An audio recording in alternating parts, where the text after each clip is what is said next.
सामाजिक, आर्थिक एवं राजनीतिक जीवन। समझना, ये क्लास 8 का पॉलिटी है। हेडिंग डालिए, हमारा संविधान।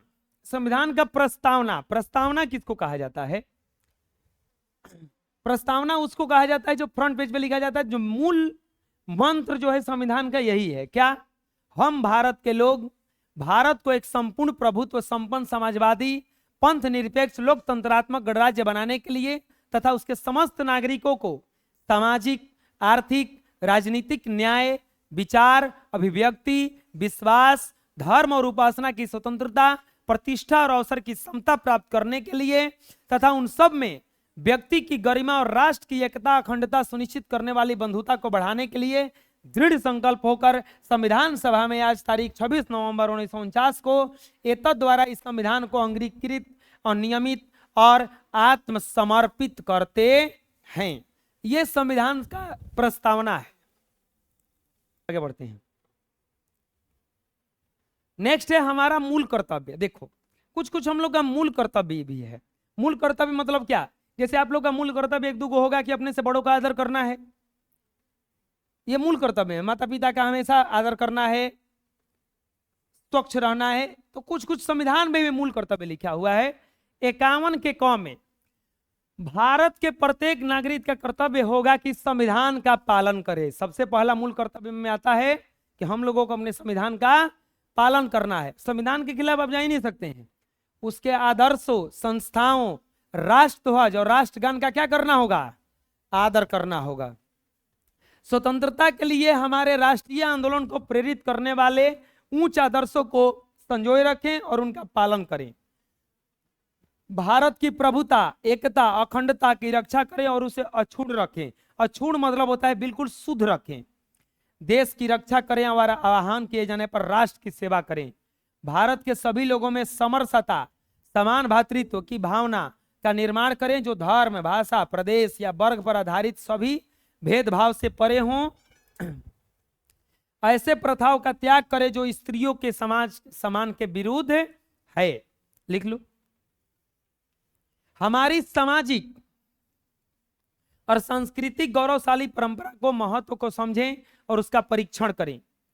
प्राकृतिक पर्यावरण जिनके अंतर्गत वन, झील, नदी और अन्य वन्य जीव हैं, रक्षा करें और उनका संवर्धन करें तथा प्राणी मात्र के प्रति दया भाव रखें। वैज्ञानिक दृष्टिकोण, मानववाद और ज्ञानार्जन तथा सुधार की भावना को विकास करें। सार्वजनिक संपत्ति को सुरक्षित रखें और हिंसा से दूर रहें।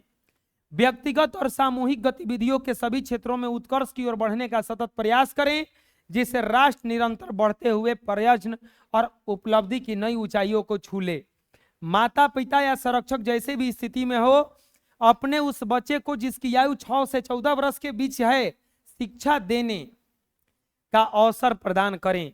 माता पिता को ये कर्तव्य है उनका कि वो 6 से 14 वर्ष के लड़कियों को पढ़ाना ही पढ़ाना है। ये कहाँ लिखा हुआ है? हमारे मूल कर्तव्य में, संविधान में लिखा हुआ है। चलो लिख लीजिए।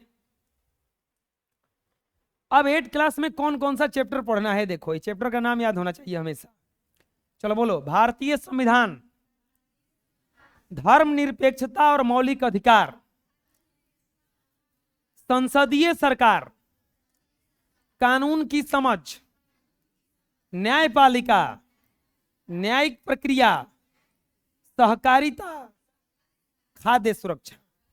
ये हम लोगों का चैप्टर पढ़ना है 8 क्लास में। ये सब चैप्टर है। चलिए पहला चैप्टर देखते हैं हम लोग, एक्सरसाइज 1, भारतीय संविधान। देखिए, हम लोगों की किताब में ये 2 प्रकार का क्वेश्चन आएगा, एक पाठ के अंदर से, एक और लास्ट में। पाठ के अंदर से ये जो क्वेश्चन है 3 गो, ये वाला बहुत सारा क्वेश्चन आएगा। सबसे पहला क्वेश्चन देखो ये कि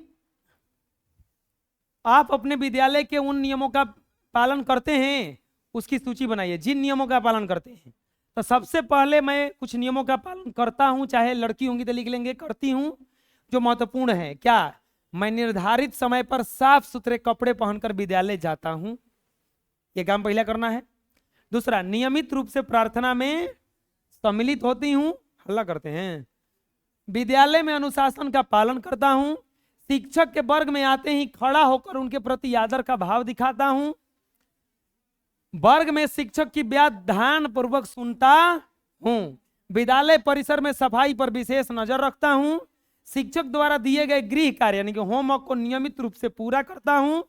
समय पर विद्यालय की फीस जमा करता हूं। छुट्टी होने पर पंक्तिबद्ध होकर विद्यालय से बाहर जाता। ये है आपके विद्यालय में जो आप लोग करते हैं वो नियम। बुझा गया? लिख लिए। नेक्स्ट, अब आपकी शिक्षिका देखिए कौन कौन नियम का पालन करती है। मेरी शिक्षिका निर्धारित समय पर विद्यालय आती है, नियमित रूप से प्रार्थना सत्र में शामिल होती हैं, घंटी बजते ही वो अपने क्लास में पढ़ाने के लिए पहुंच जाती है। वे छात्र छात्राओं को अच्छी तरह समझा कर अपने विषय को पढ़ाती हैं और उनको होमवर्क देती हैं। दिए गए गृह कार्यों को ध्यान पूर्वक देखती है। वे छात्र छात्राओं के बीच अनुशासन कायम रखती है। वे सूचना देकर ही विद्यालय से मतलब घरे जाती हैं, अनुपस्थित होती हैं। वे पढ़ाने का काम पाठ्यक्रम के अनुसार करती हैं। नेक्स्ट, अब देखिए, अब ये प्रधानाध्यापक का काम क्या क्या है, किन किन समस्याओं का सामना करना पड़ता होगा। हमारे विद्यालय के प्रधानाध्यापक को विद्यालय चलाने के लिए निम्नलिखित समस्याओं का सामना करना पड़ता होगा, जिसमें से निम्नलिखित महत्वपूर्ण है।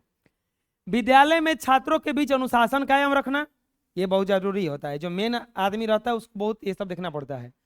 समय पर वर्ग संचालन करवाना, विद्यालय में नामांकन की समस्या से निपटना, विद्यालय परिसर में सफाई पर नजर रखना, छात्र तथा अभिभावकों की समस्याओं को सुनना, विद्यालय में पढ़ाई की व्यवस्था करना, समय पर परीक्षा लेना और परीक्षा फल को घोषित करना। ये सब किसका काम है? प्रधानाध्यापक का काम है। समझ में गया? चलिए इतना लिखिए पहले। नेक्स्ट इसी में है, समय पर छात्रों से फीस वसूलने की व्यवस्था करना, शिक्षकों की उपस्थिति पर नजर रखना, उन्हें सही तरीके से पढ़ाने के लिए प्रेरित करना, छात्रों को विद्यालय में अधिक से अधिक उपस्थित होने के लिए प्रेरित करना और विद्यालय की प्रतिष्ठा में वृद्धि के लिए प्रयास करना। यह सब किसका काम है? प्रधानाध्यापक का। लिख लीजिए।